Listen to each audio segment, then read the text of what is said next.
안녕하세요. 저는 부산에서 식당을 운영하는 돌싱 여자입니다.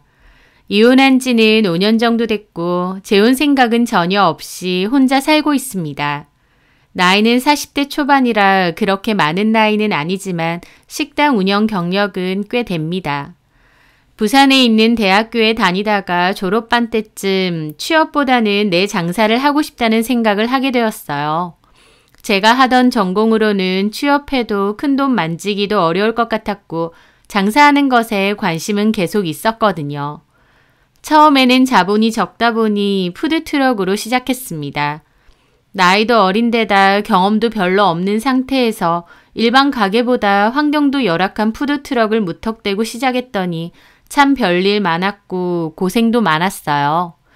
하지만 장사하는 것 자체는 저한테 너무 잘 맞았고 재밌게 했던 것 같습니다. 그렇게 푸드트럭 장사를 4년 정도 하고 그 자본을 모아 제 가게를 차렸습니다. 솔직히 말해 처음 열었던 가게는 망했습니다. 길거리에서 4년간 푸드트럭 운영하면서 나름 장사의 기본은 닦았다고 생각했는데 막상 가게를 운영해보니 쉽지가 않더라고요. 푸드트럭 할 때보다 매출이 안 나왔고 결국은 접었습니다. 그 사이에 잠깐 취업도 했었는데 도무지 회사 일은 저한테 안 맞더라고요. 결국 1년도 안 돼서 그만두고 부모님께 도움받아서 두 번째 장사를 시작했습니다. 부모님이 믿고 자본금도 도와주시는 거니 저는 호기롭던 처음과 달리 만반의 준비를 거쳐서 식당을 열게 되었어요. 회사와 공구 상사가 밀집되어 있는 곳에서 점심 특수를 노리며 돈가스와 제육볶음 메뉴를 팔았습니다.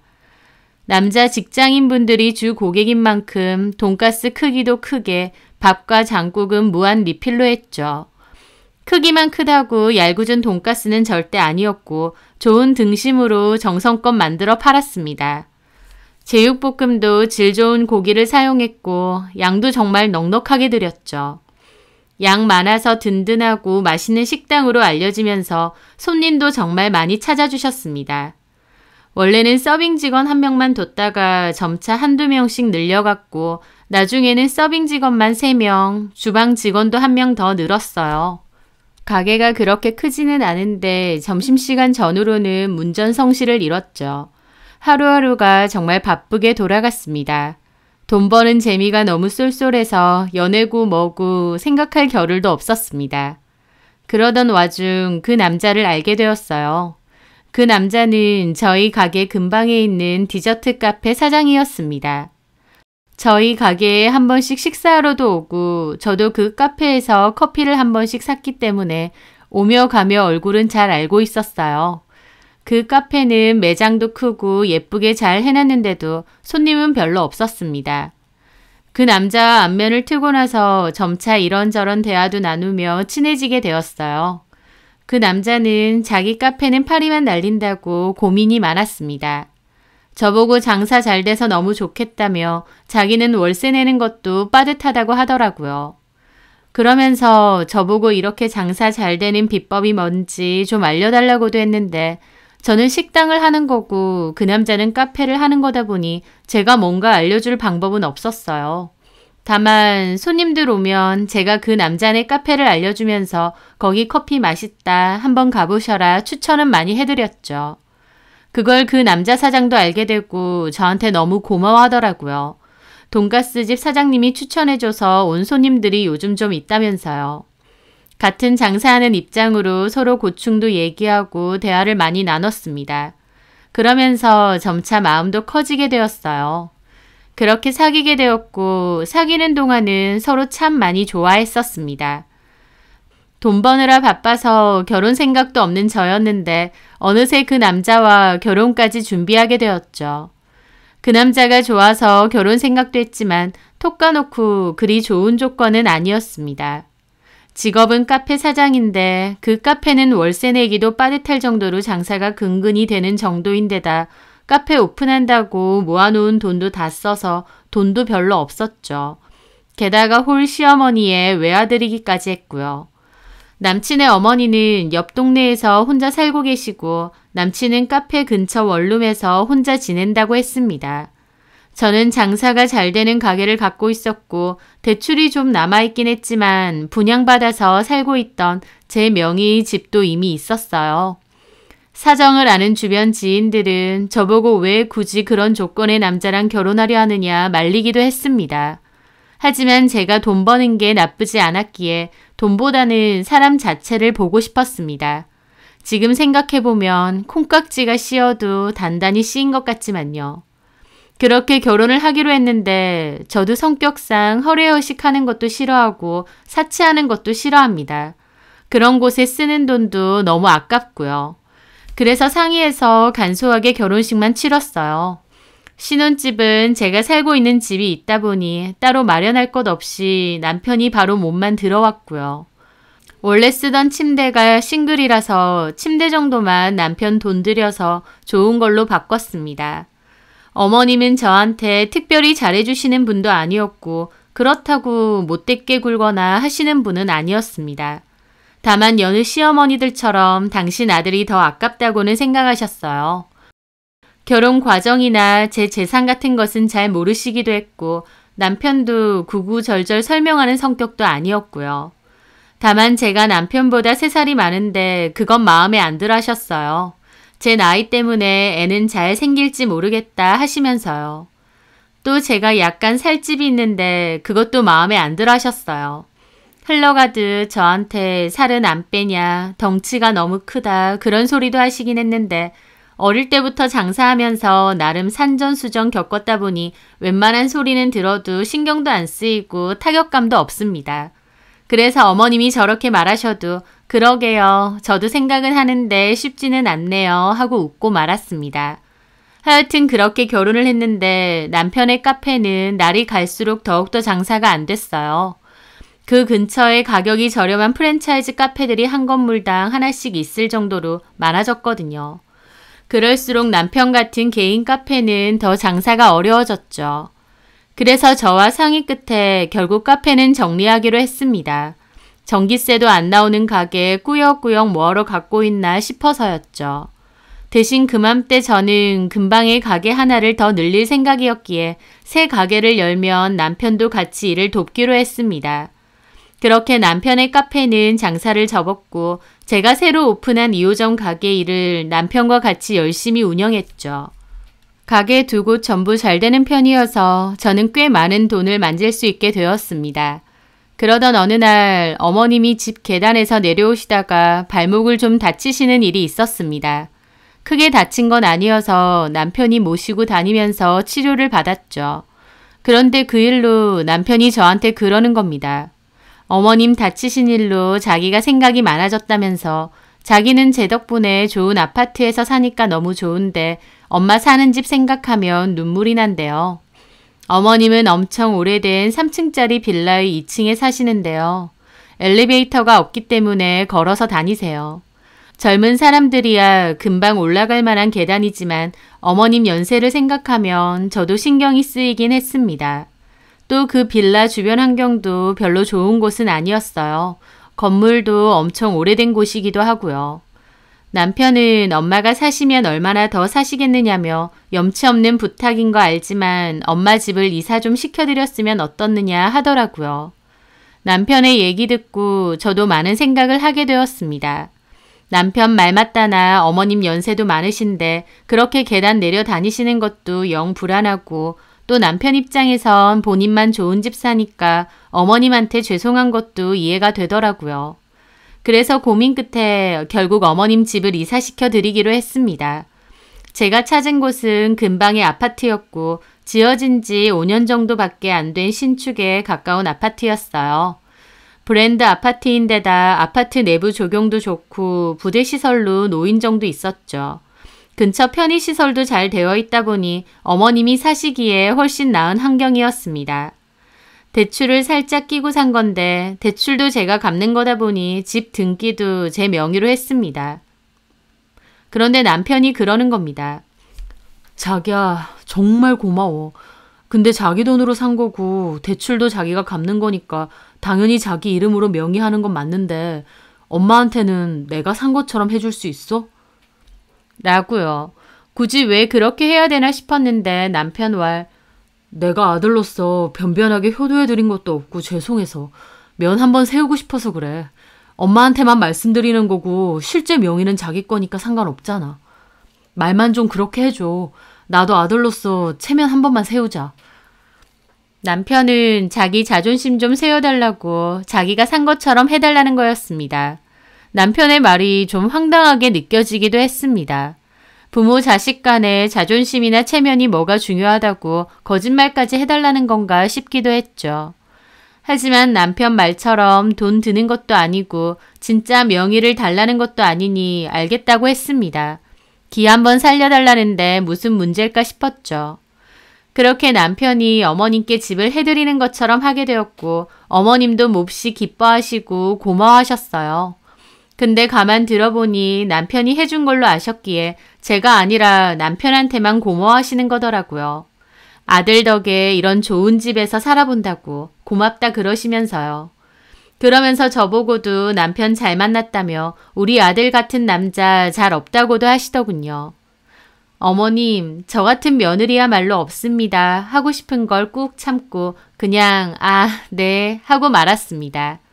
남편은 거기에 한술 더 떠 본인이 집을 사들인 것처럼 거들먹거리면서 아들이 이 정도는 해드려야 되지 않겠냐고 앞으로는 아들 며느리 효도받고 사시라고 하더라고요. 집까지 사들이면서도 제 앞으로 고맙다는 말 한마디 못 듣는 상황이긴 했지만 어쨌든 남편이나 저도 어머님 걱정을 좀 덜 수 있어서 괜찮았습니다. 남편은 저한테 너무 고맙다고 자기가 진짜 저한테 잘하고 살 거라고 했어요. 자기는 결혼을 너무 잘했다 하면서요. 저는 그거면 충분하다고 생각했습니다. 그런데 어찌 된 게 먹고 살만해지면 처음에 마음은 자꾸만 있게 되는 걸까요? 시간이 지나가면서 남편은 제가 벌어오는 가게 수입 덕분에 여유도 많아지고 시간도 많아진 상태가 되었습니다. 초창기에는 남편이 가게 문도 다 직접 열고 닫고 서빙도 하고 주방 일도 도왔지만 그 후 직원을 더 뽑으면서 관리하는 일만 하게 되었습니다. 그렇다 보니 남편은 시간이 많이 남는다면서 운동도 다니고 골프도 다니게 되었어요. 남편과 달리 저는 본점 주방을 책임져야 했기 때문에 예전과 다름없이 늘 바빴고요. 남편이 가게 일을 소홀히 하고 밖으로 돌게 되면서부터 저희 부부 사이는 조금씩 틀어지기 시작했습니다.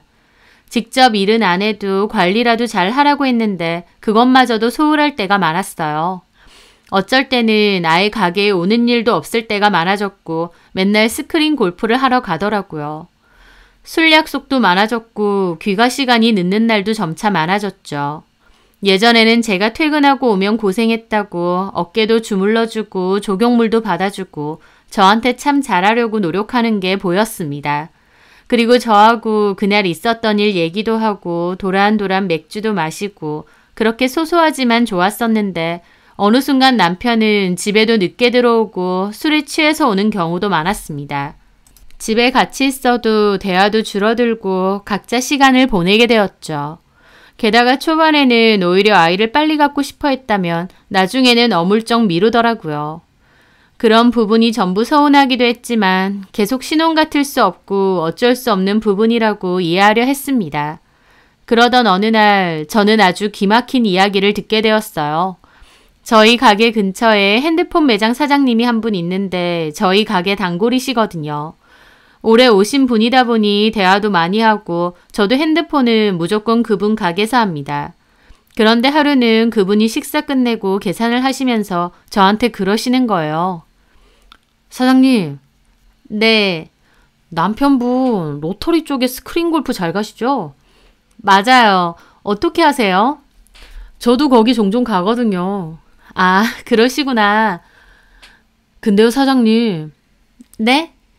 이런 말 드려도 되는지 모르겠는데 조금 신경 쓰셔야 될 것 같아요.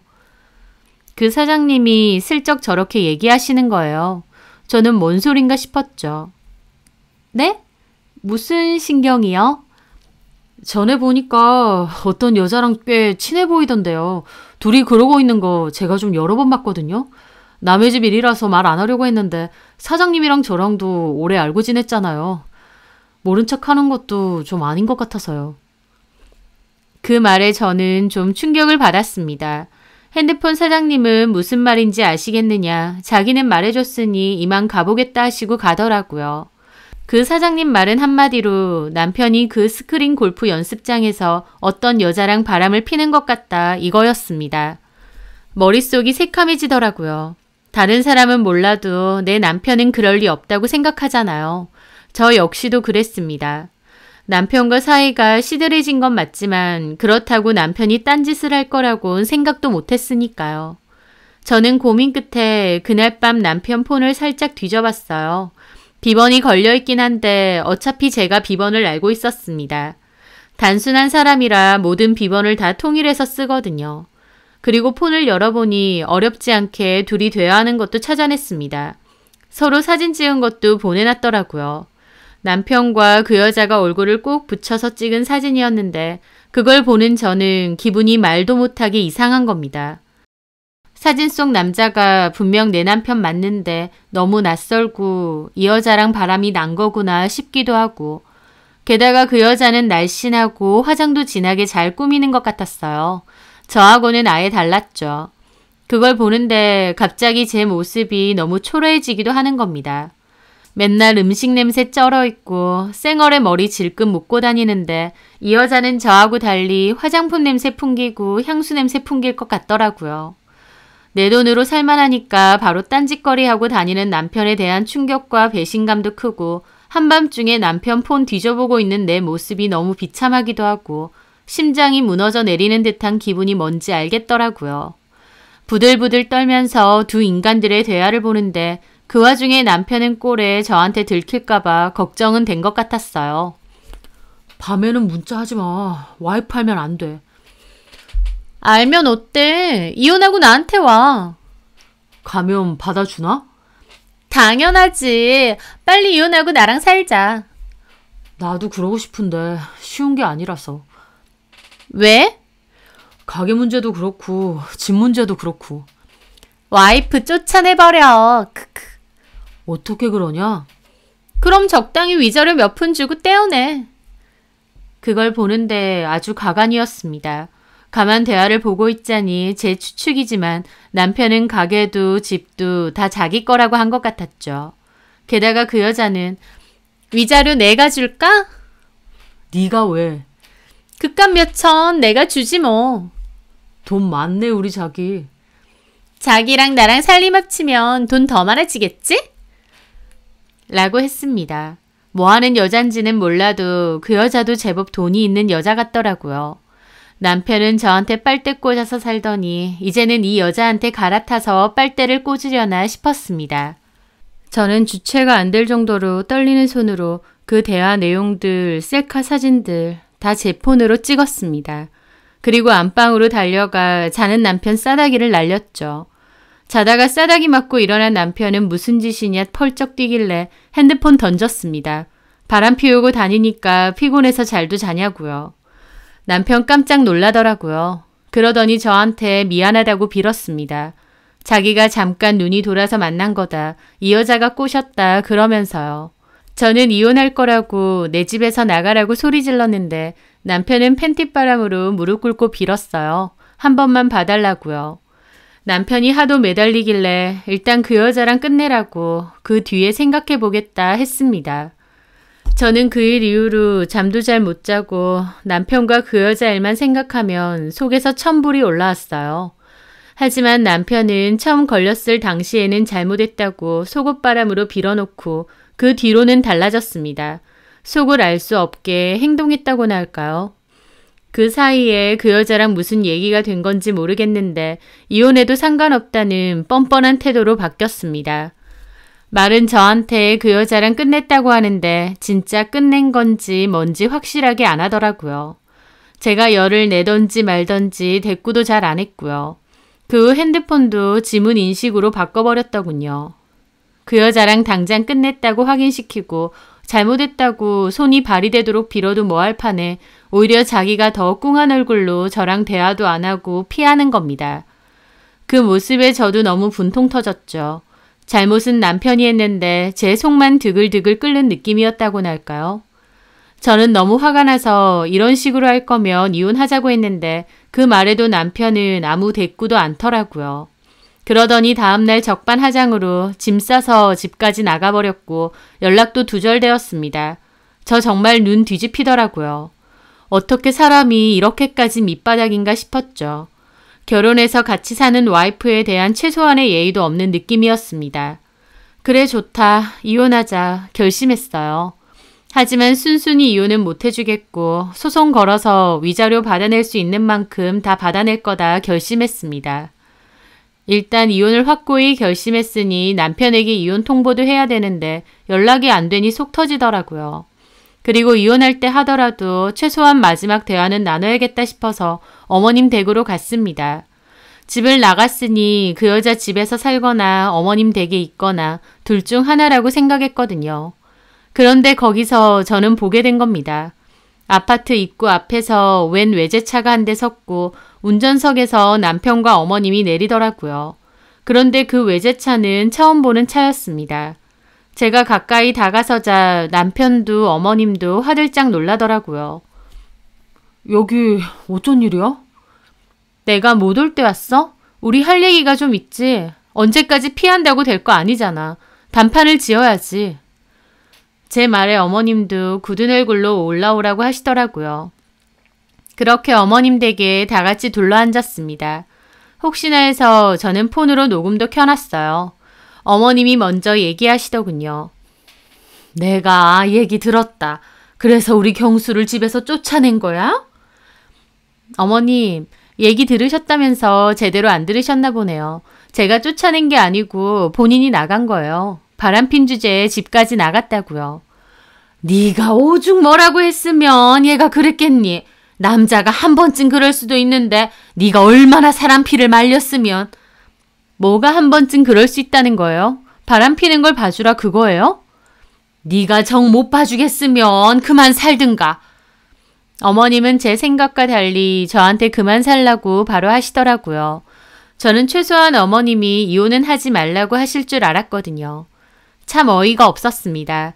이 집 식구들한테 도대체 나는 뭐였나 싶기도 하고요. 저는 어이없는 기분으로 남편에게도 물었죠. 근데 저 차는 뭐야? 그새 차라도 뽑았어? 당신이 무슨 돈이 있어서?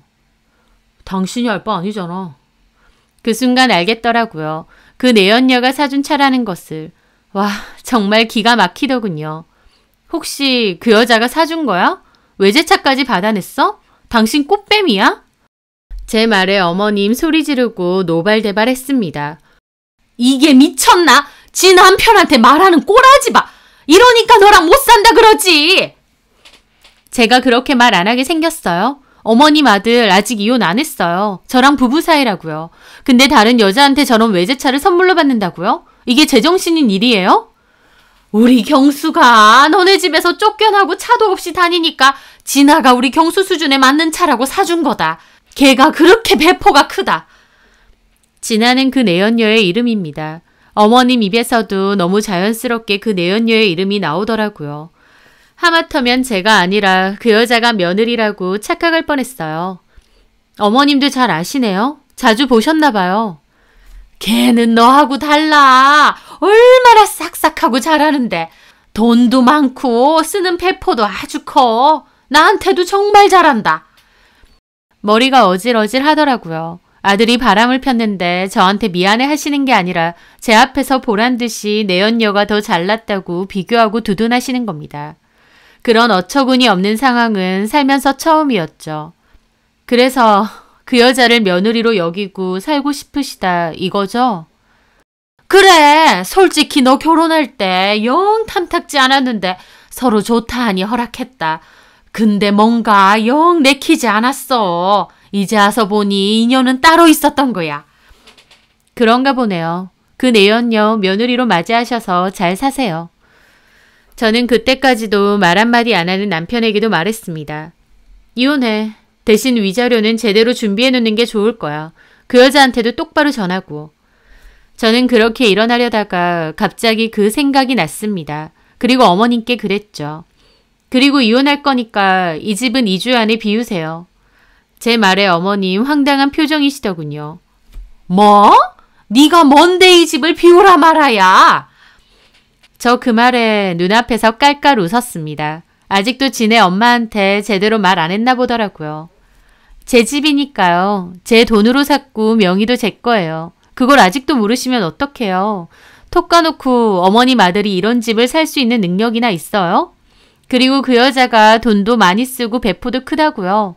아무리 커봤자 시어머니 살라고 저처럼 집까지 해주진 않겠죠. 그 배포 큰 여자 며느리로 맞이해서 집 다시 해달라고 하시던지 알아서 하시고요. 이 집은 2주 안에 비우세요. 저 그렇게 말하고 눈앞에서 부동산에 전화 걸었습니다. 안녕하세요. 저 전에 505 계약했던 사람인데요. 이 집 그냥 내놓으려고 하거든요. 지금 갈 건데 부동산에 계신가요? 제 말에 어머님이 입 뜨악해서 남편더러 저게 뭔 소리냐 하시더라고요. 남편 곤란한 얼굴로 아무 말 못하고요.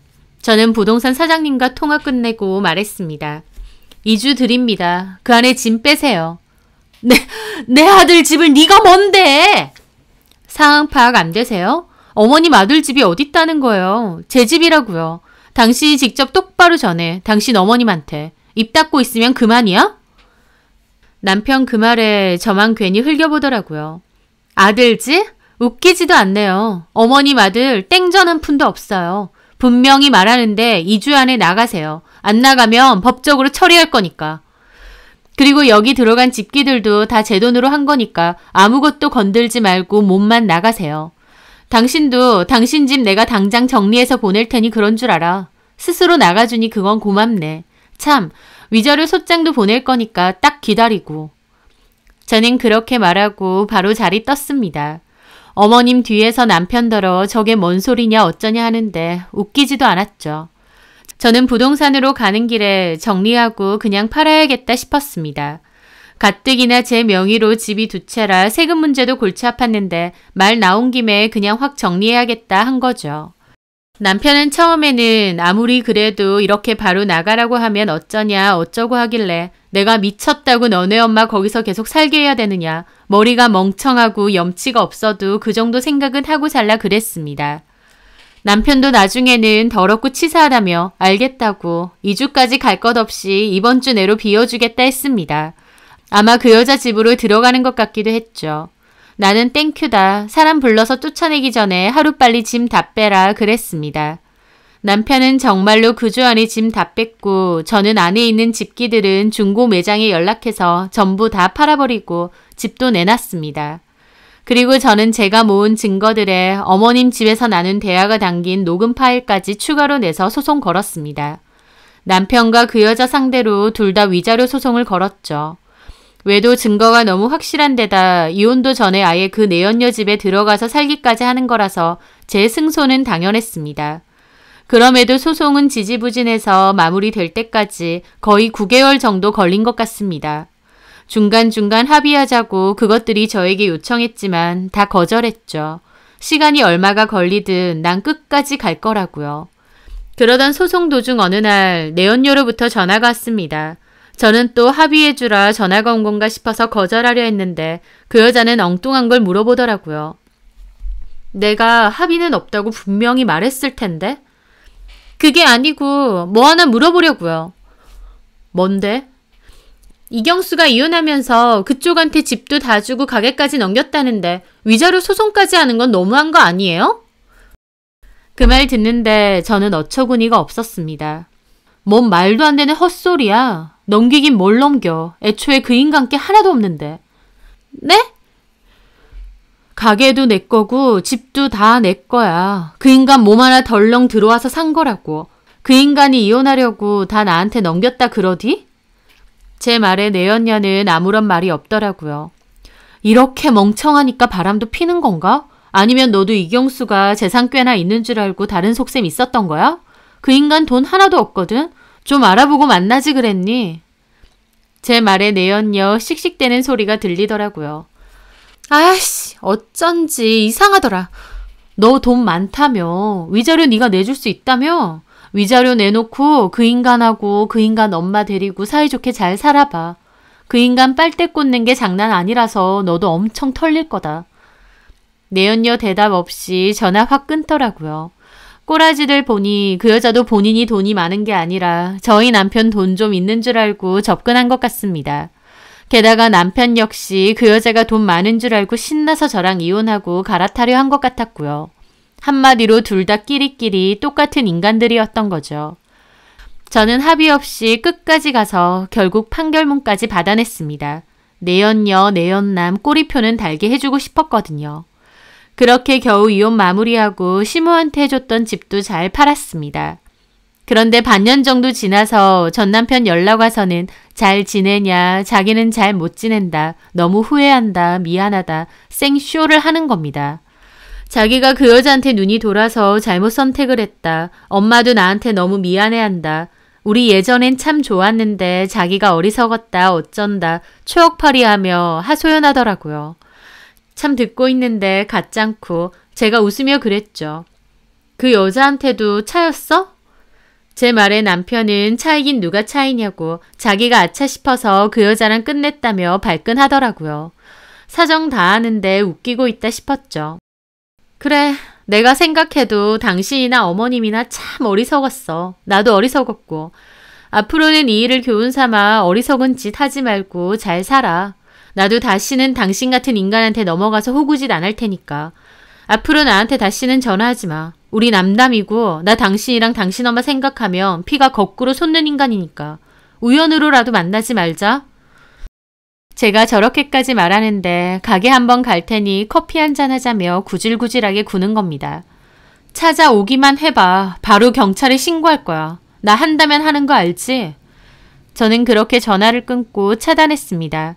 진짜 가게라도 찾아오면 신고하려고 했는데 다행히 가게를 찾아오는 일은 없었어요. 저는 그 뒤로도 가게 운영하며 바쁘게 살고 있습니다. 그 염치 없던 전 남편 놈과 전 시모가 낙동강 오리알 신세된 건 꽃이지만 그 이혼 과정은 정말 다시는 겪고 싶지 않을 만큼 힘들었습니다. 그래서 더더욱 재혼 생각도 없는 것 같아요. 전 남편도 멍청하게 티 잘 내줘서 빨리 정리한 게 그나마 다행이라 생각합니다. 저는 앞으로는 딱히 누구 만날 생각 없이 제 가게나 열심히 운영하며 살려고 합니다. 사람 하나 보고한 결혼이라 생각했는데 그 사람 자체가 최악이었던 제 결혼 생활. 제가 돈복은 있는지 돈은 잘 버는데 인복은 별론지 사람 보는 눈은 별로인 것 같기도 해요. 그래서 행여나 살면서 또 다른 사람이 눈에 들어와도 그때는 심사숙고하려고요. 제 사연 들어주셔서 감사합니다.